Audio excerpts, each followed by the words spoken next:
Buenos días. Hoy vamos a continuar con la segunda parte del módulo 2, del módulo 3, perdón, del proceso.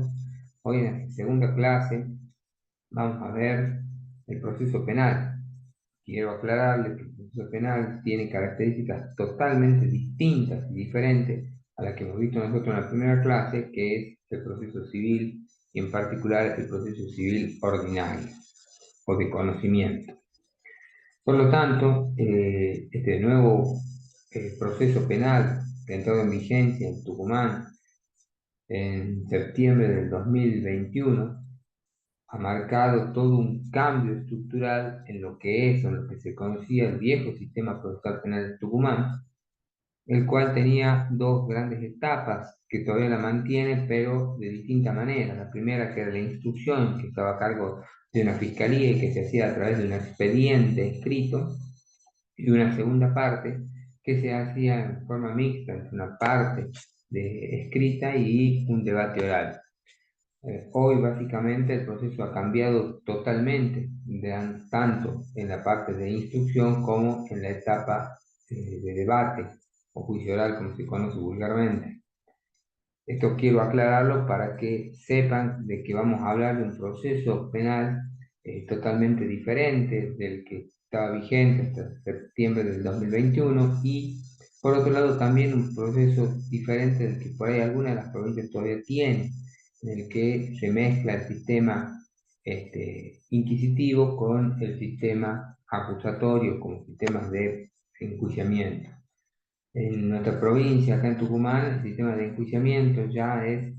puramente adversarial. Esto quiere decir que las partes se encuentran en principio en igualdad de condiciones o igualdad de armas para enfrentarse. O sea, se considera que son adversarios en iguales circunstancias en las que se prioriza el respeto por las garantías constitucionales como eje central y primordial del desarrollo del proceso. Después de esta pequeña introducción, vamos a empezar a ahondar o a analizar lo que es el proceso penal y para ello vamos a compartir la pantalla con el cuadro correspondiente que ustedes tienen en, en la plataforma. Allí lo tienen a la vista y vamos a ir explicando, voy a ir explicando en la medida de las posibilidades esto de qué es el proceso penal o cómo se desarrolla el proceso penal en la provincia de Tucumán básicamente, que quiero aclararles además que es un proceso que ya se ha instalado en otras provincias como en la provincia de Santa Fe, en la provincia de Chubut, de Neuquén, se instaló parcialmente en la provincia de Santiago del Estero en algunas jurisdicciones a título de programa piloto. También ya se ha instalado en algunas provincias del litoral, creo que en Entre Ríos. Básicamente esto es un cambio de paradigma en el sistema de enjuiciamiento penal que viene a intentar dar mayor celeridad al proceso, mayores respeto a las garantías constitucionales y también a dar una respuesta que la sociedad demanda de un sistema en el cual se pone en juego uno de los bienes jurídicos más importantes de las personas, que es la libertad. Sin más, vamos a adentrarnos en lo que es esto del proceso penal.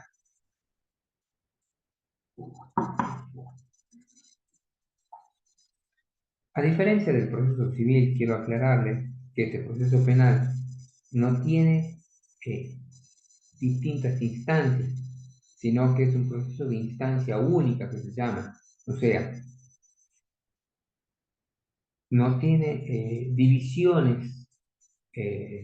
como etapas diferentes en el proceso, sino que tiene dos grandes estructuras, dos grandes partes que ya las vamos a desarrollar. Pero básicamente es un proceso que se realiza en una única instancia en la cual se tiene una primera parte destinada a investigar el hecho y recabar información y una segunda parte que está destinada al desarrollo del debate oral y la culminación de la misma con el dictado de una sentencia por parte del tribunal. En este sistema procesal se integran y se interrelacionan elementos objetivos y elementos subjetivos del proceso, o sea, elementos que hacen al desarrollo objetivo del proceso con elementos propios de las personas que intervienen, las víctimas, el creyente, el mismo imputado y las partes, tanto el fiscal como el defensor técnico. No debemos perder de vista que el proceso penal lo que tiene como núcleo central es el enjuiciamiento de una conducta humana, pero no cualquier conducta humana, sino una conducta humana que debe estar enmarcada dentro de determinadas circunstancias. Teniendo en cuenta fundamentalmente que nosotros realizamos enormes cantidades de conductas a lo largo del día, desde que nos levantamos hasta que nos acostamos. Por lo tanto, no se puede imputar una conducta o no se puede imputar un hecho si no se le establece una serie de circunstancias. Estas circunstancias, que es como un marco, ya que tiene cuatro laterales, el marco, en este caso son cuatro las características que determinan a esta conducta, que circunscriben esta conducta, son de lugar, de tiempo, de modo y de ocasión. O sea, una conducta al momento de ser imputada por la acusación desde el Ministerio Público Fiscal o eventualmente la querella, si es una acción privada, deberá establecerse el lugar donde se realizó la conducta, el tiempo, o sea, el momento específico o aproximado de tiempo en el que se realizó esa conducta, es decir, en establecer la hora, ese es el tiempo, el modo, o sea, la manera en que se ejecutó la conducta y la ocasión en la que se realizó, o sea, a consecuencia de qué, cuál fue el motivo por el que se ejecutó esa conducta. Estas son las cuatro características, son cuatro características que hacen a la esencia misma del proceso y al desarrollo mismo del proceso penal. O sea, el proceso penal, al momento de iniciar su desarrollo con la imputación de un hecho,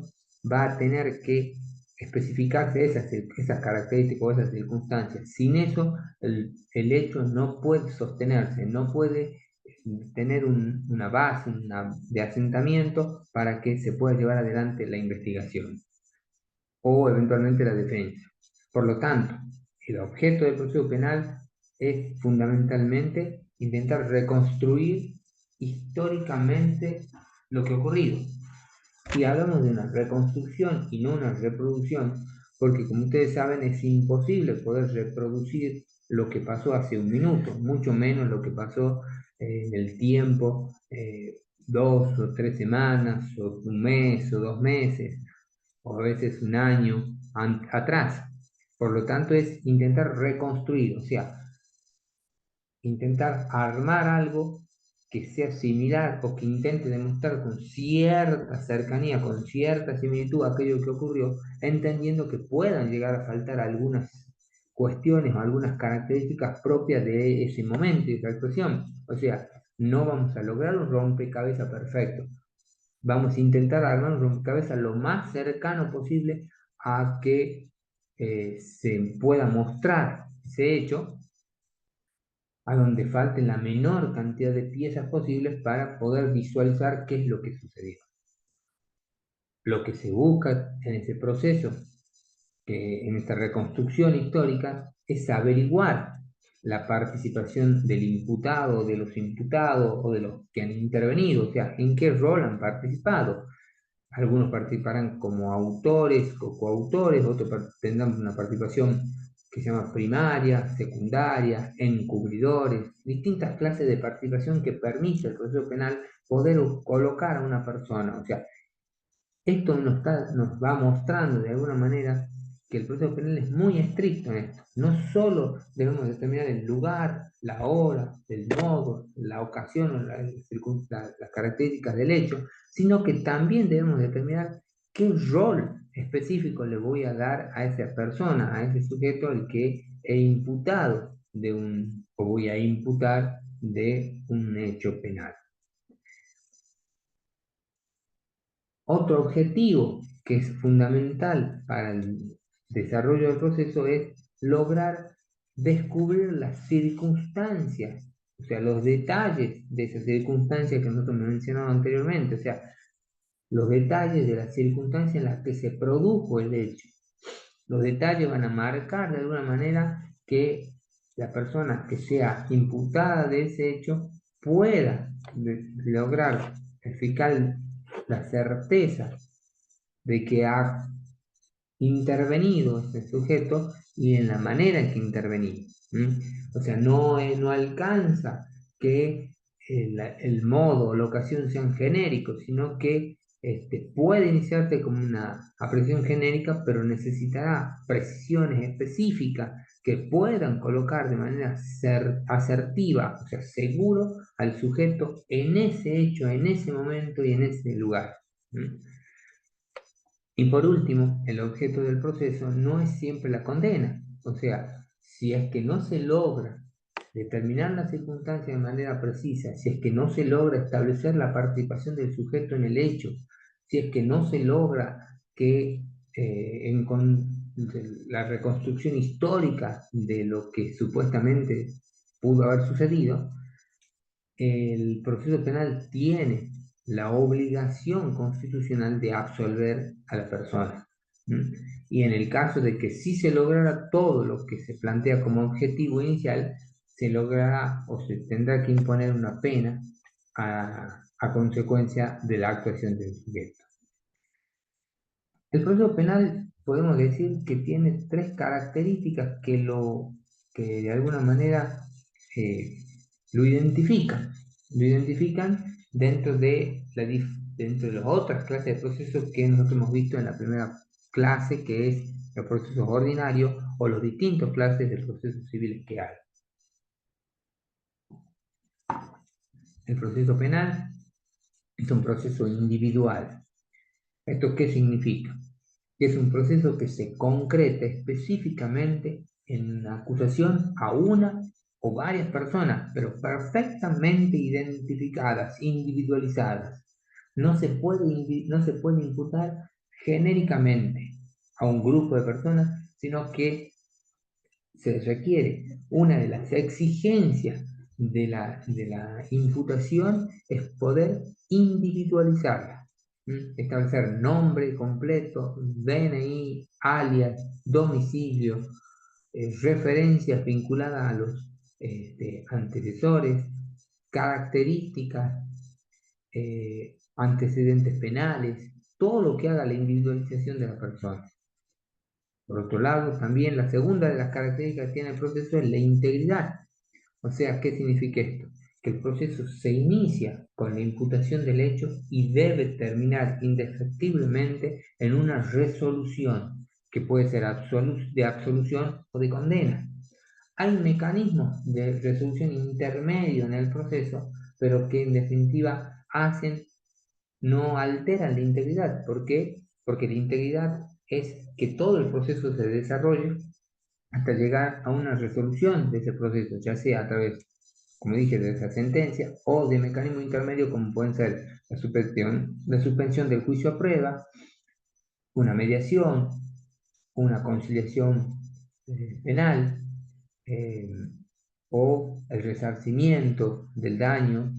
o alguna otra forma de llegar a una culminación del proceso penal, y esto debe indefectiblemente surgir de una resolución judicial.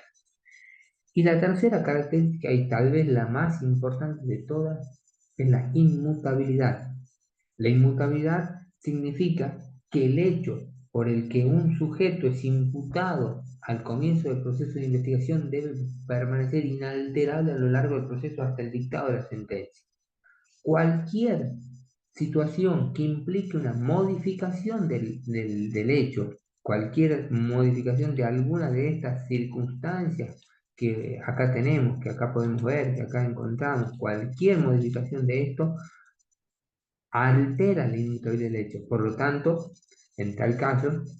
debe volverse a imputar el hecho al sujeto para que pueda defenderse, para que pueda ejercer sus actos defensivos. O sea, no se puede alterar el hecho. El hecho por el que un sujeto es imputado debe ser el mismo. ¿Para qué se da esto? ¿Cuál es la exigencia de esto? Es la garantía constitucional de defensa en juicio. O sea, nadie puede defenderse de lo que no conoce o no sabe. Por lo tanto, es necesario que ese hecho sea conocido por el sujeto. O sea, tanto el fiscal o la querella no pueden llegar al momento previo al dictado de la sentencia, pretendiendo incorporar características o elementos distintos de aquellos que fueron originarios al momento de la imputación cuando se inició la investigación. Esto es lo que tiene que ver con el proceso penal establecido en el Código de Procedimiento en cuanto a los objetivos, en cuanto a las características y en cuanto a la condición en la que se debe imputar un hecho. Por otro lado, sí quiero destacar, antes de entrar a analizar el proceso penal en particular,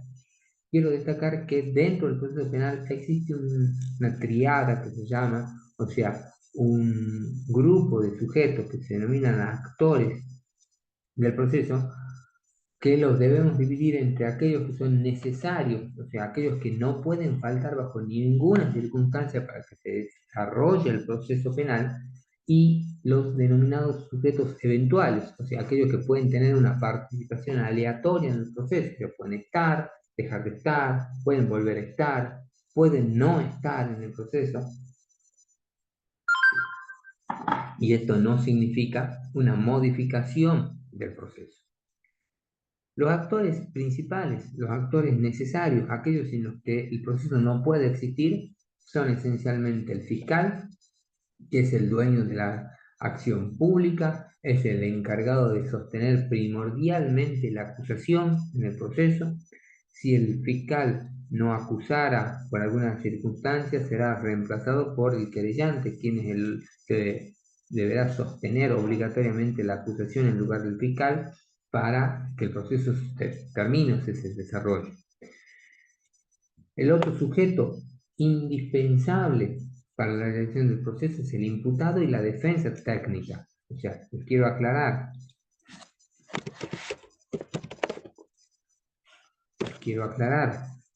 que aquí vemos, son dos personas, pero que conforman un solo sujeto del derecho procesal. El imputado, que se encarga de su defensa material, porque es el que conoce las circunstancias pormenorizadas sobre las que se le imputa ese hecho en función del lugar, del tiempo, del modo, de la ocasión, de su participación. Y la defensa técnica, a cargo de un abogado, que es el profesional que lleva adelante la estrategia o la teoría del caso para lograr la absolución del imputado. Y el tercer sujeto esencial en el desarrollo del proceso es el juez.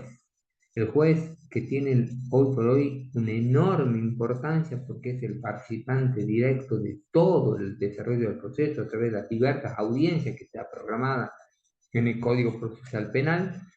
Es el sujeto que va a resolver cada uno de los planteos que realice el fiscal o que realice la defensa.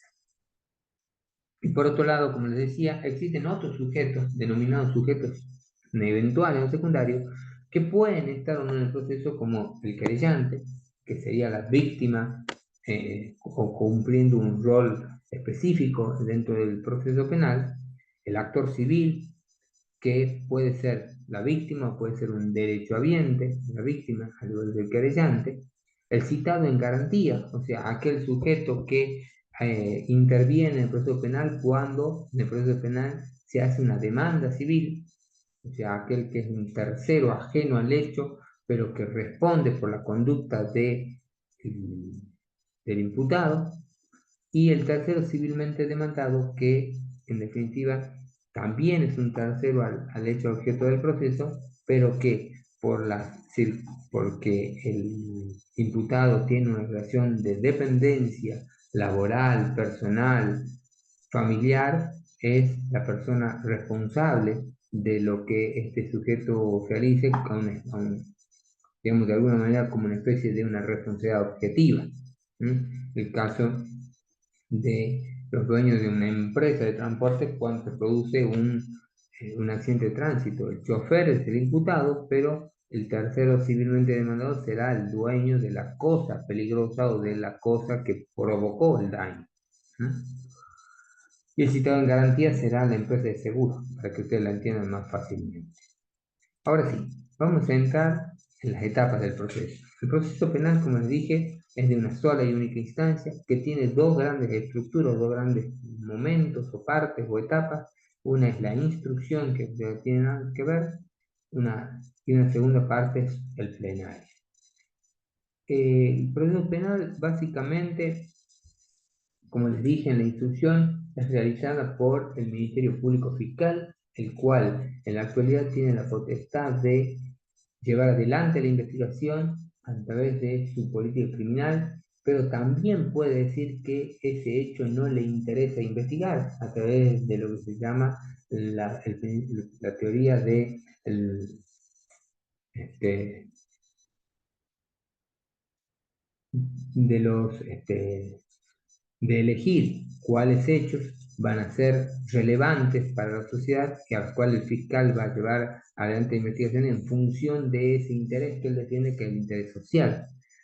Hoy las fiscalías se han distribuido en unidades especializadas, o sea, hay unidades especializadas en robo y hurto, en unidades especializadas en homicidio, en ataque contra las personas, en delitos sexuales, unidades especializadas en delitos de flagrancia, etcétera, las cuales tienen a su cargo la investigación de esos hechos puntuales y particulares.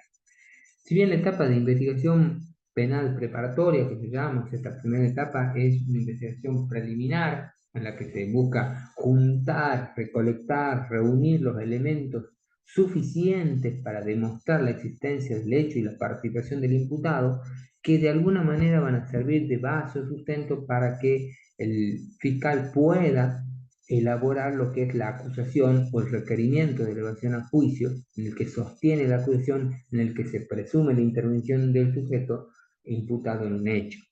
En esta etapa, a diferencia del sistema anterior, quiero aclararle que se desarrollaba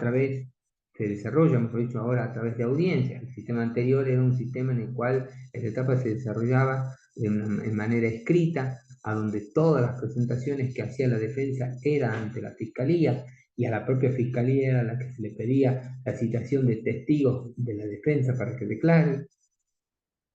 En este caso ya no, en este caso el fiscal aporta una parte de la investigación, pero la otra parte la aporta la defensa, y todos los planteos que tenga que hacer el fiscal, ya sea una audiencia imputativa, una audiencia de nulidad, una audiencia de inicio o apertura de investigación, todo se hace a través de audiencias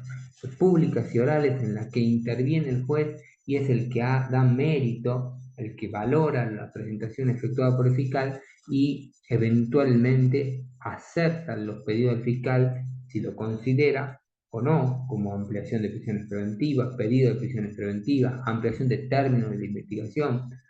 Y en esta etapa también en estas audiencias puede intervenir un querellante, si está constituido un querellante, la víctima o un derechohabiente, y si no estuviera así, el código exige que se le notifique a la víctima de todos los actos trascendentales del proceso en los cuales ella pueda tener algo que decir o intervenir.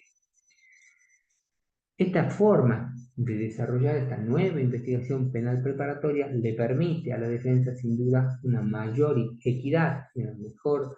posibilidad de actuar efectivamente en la defensa, con una plena intervención en todos los actos que realiza la Fiscalía, la cual debe comunicar a la defensa, y por otro lado,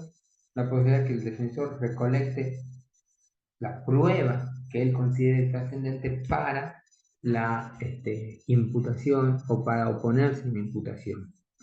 El sistema de audiencias permite una mayor pluralidad y una mayor publicidad en el desarrollo del proceso. Los terceros, al poder intervenir al proceso, ejercen una especie de control por parte de la sociedad a través de los medios de comunicación en algunos casos, a través de terceros que participan en la audiencia y la ven, aseguran algo que antes no se podía asegurar, que era exponer públicamente el criterio que tiene el fiscal, la forma en que el fiscal lleva adelante el proceso de investigación, la manera en que éste lo hace. Ante todo se circunstanciaba y se realizaba dentro del ámbito privado de la fiscalía, en un cuarto en el que generalmente estaba un instructor, ni siquiera un fiscal o ente fiscal, y en la que la defensa hacía una serie de planteos que no era escuchado prácticamente por nadie. tenemos que tener en claro que el eje central de esta etapa, vuelvo a repetir, es reunir y seleccionar la prueba, es conservar, tiene la obligación esta etapa de la conservación de la prueba, o sea, de los elementos en los que con los que se intervino en el hecho, y de aportar esos elementos a conocimiento de la defensa para que pueda el imputado contestar de alguna manera la acusación a la que es sometido. Posteriormente, el fiscal en el momento oportuno, o sea, cuando considera que la investigación está completa, que ya no hay más elementos y que él se considera que tiene la convicción de que el sujeto ha participado en el rol que ha participado y que a consecuencia de esa intervención ha producido un hecho dañoso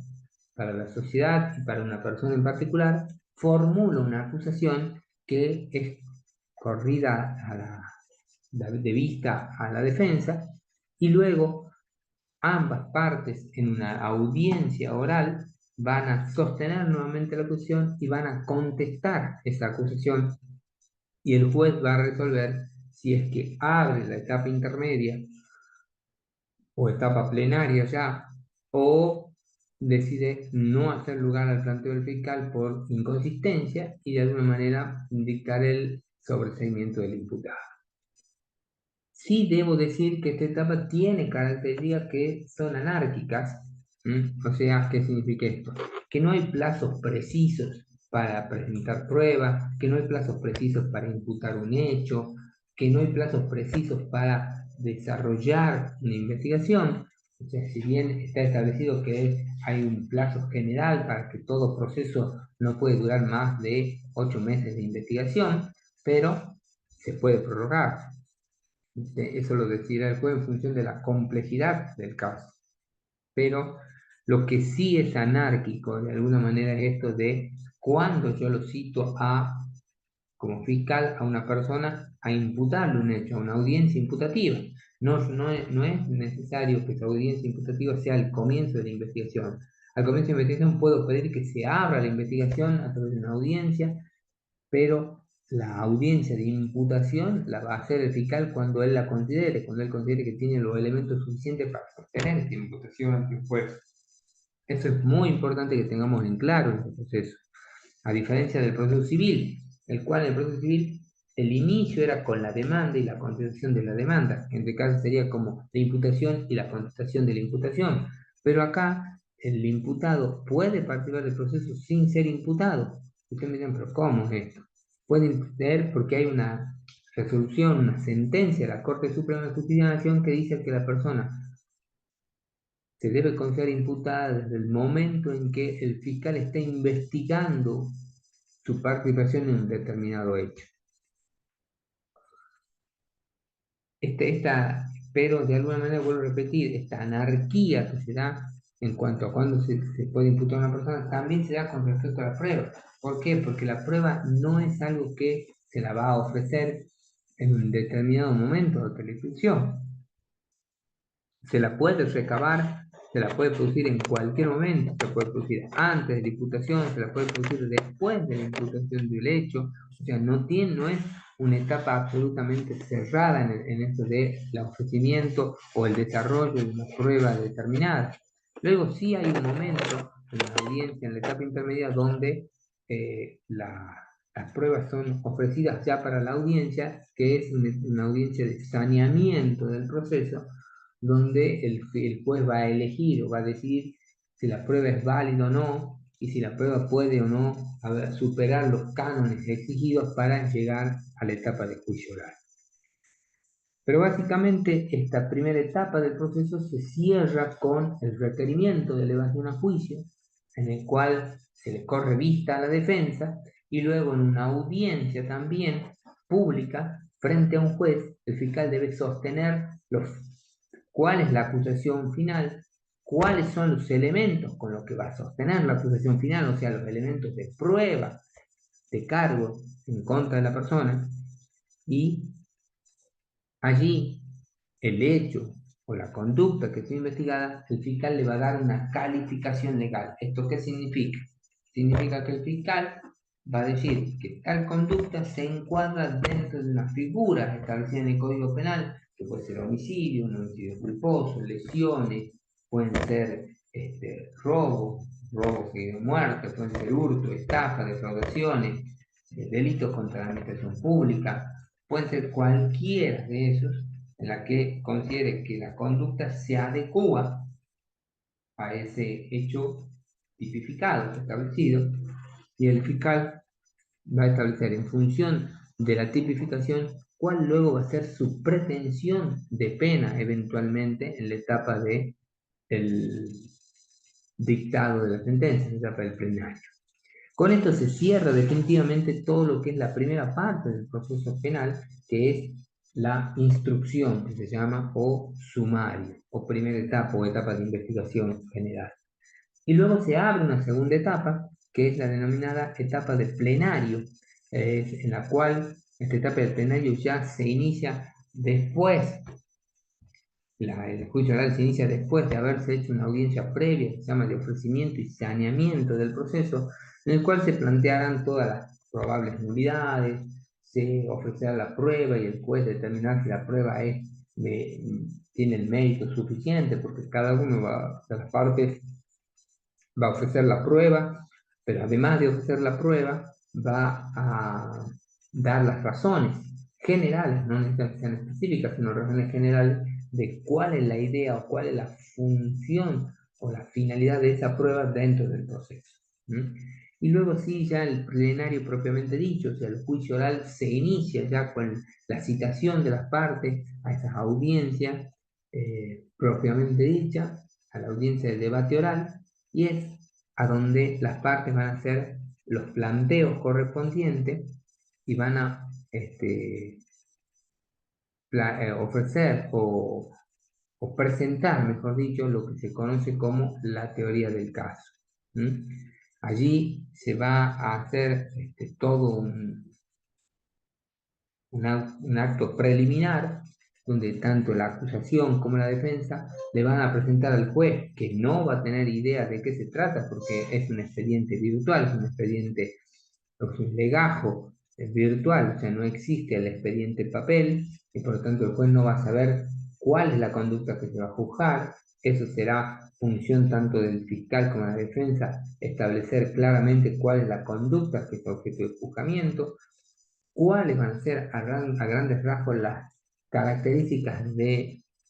la acusación y de la defensa y hacia dónde se va a encaminar una y hacia dónde se va a encaminar la otra, un poco para que el juez tenga una idea. Lo que si agarráramos un libro a título de ejemplo sería leer un poquito el índice, saber hacia dónde va el libro y después leerlo el libro propiamente dicho. Y si hubiera una acción civil dentro del proceso penal, también en este primer momento del plenario, la acción civil va a hacer su planteo con respecto también a su teoría del hecho y a su eventual pretensión de resarcimiento e indemnización. Durante toda esta etapa se produce toda la prueba que se considera que se ha podido recolectar previamente o la que aún recolectar previamente se la debe llevar adelante y se la debe presentar en el proceso, en esta etapa del proceso. O sea, ¿qué significa esto? Que no hay declaración de los testigos de manera escrita, sino que el testigo va a declarar efectivamente y por primera vez en una audiencia oral en la cual va a contar lo que ha visto, lo que ha pasado, lo que ha sucedido. Y no va a haber otra declaración para contraenfrentar del testigo. Lo mismo que los peritos, más allá de que el perito presenta un dictamen pericial previo, deberá dar explicaciones de con qué elemento ha trabajado, cómo ha trabajado, cuál es el método, cuál es el procedimiento, por qué llegó a esa conclusión, en qué se sostiene la conclusión, si es afirmativa, si es asertiva, si es estadística. Deberá dar todas las explicaciones, porque si el perito no se presenta, la prueba pericial no va a tener valor porque la audiencia es íntegramente oral. O sea, todo lo que suceda en esa audiencia es lo que el juez va a tener presente para resolver el caso. No puede incorporar ningún otro elemento que no sea ese específicamente. Por eso hablamos de que el proceso tiene una integridad, debe mantenerse de manera unida a lo largo del tiempo. Esa es la integridad y la inmutabilidad se explica en esto. en que el hecho que ha sido presentado como teoría del caso debe ser el hecho que va a terminar el juzgamiento de esta persona. No puede alterarse el juzgamiento por otro hecho distinto. Por lo tanto, en definitiva, la realización de la audiencia oral, lo que van a hacer las partes, y ahí lo tienen marcadito ustedes, los que van a intentar hacer las partes,